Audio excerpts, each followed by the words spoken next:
ఢిల్లీలోని అరుణ్ జైట్లీ స్టేడియం వేదికగా Delhi Capitals versus Rajasthan Royals మధ్య జరిగిన ఉత్కంఠభరిత పోరులో ఢిల్లీ జట్టు విజయాన్ని సాధించింది. ఈ మ్యాచ్ లో ఢిల్లీ నుంచి ఒక్క బ్యాటర్ కూడా హాఫ్ సెంచరీ చేయలేకపోయారు. ఢిల్లీ తరపున అభిషేక్ పోరెల్ అత్యధిక పరుగులు చేశాడు. పోరెల్ 49 పరుగులు చేశాడు. మొదట బ్యాటింగ్ చేసిన ఢిల్లీ 188 పరుగులు చేయగా, లక్ష్య ఛేదనలో రాజస్థాన్ కూడా 188 పరుగులు చేయడంతో మ్యాచ్ టై అయింది. ఆ తర్వాత సూపర్ ఓవర్ లో మ్యాచ్ ఫలితం నిర్ణయించబడింది. అయితే ఈ మ్యాచ్ లో రాజస్థాన్ ఓటమిని చవిచూడాల్సి వచ్చింది. ఓటమి తర్వాత రాజస్థాన్ కెప్టెన్ సంజు శాంసన్ కీలక ప్రకటన చేశాడు.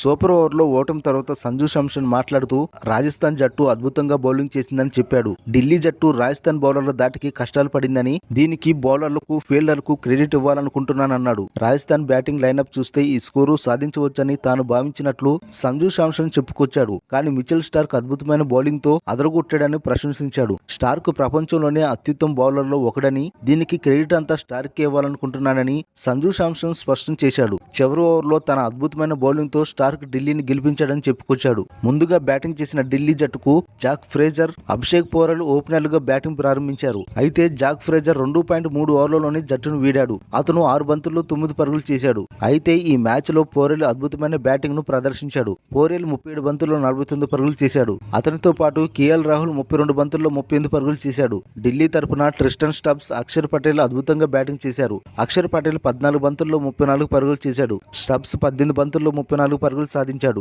20 ఓవర్లు మూసేసరికి ఢిల్లీ 5 వికెట్ల నష్టానికి 108 పరుగులు చేసింది. లక్ష్యాన్ని ఛేదించే క్రమంలో రాజస్థాన్ రాయల్స్ కు శుభారంభం లభించింది. యశస్వి జైస్వాల్ 37 బంతుల్లో 51 పరుగులు చేయగా, రియాన్ పరాగ్ 11 బంతుల్లో 8 పరుగులు చేశాడు. రాజస్థాన్ కూడా 20 ఓవర్లలో 188 పరుగులు చేసి మ్యాచ్ ను టైగా ముగించింది. సూపర్ ఓవర్లో బ్యాటింగ్ చేస్తున్నప్పుడు రాజస్థాన్ 11 పరుగులు చేసింది. దీనికి ప్రతిస్పందనగా ఢిల్లీ కేవలం 4 బంతుల్లోనే మ్యాచ్ గెలిచింది.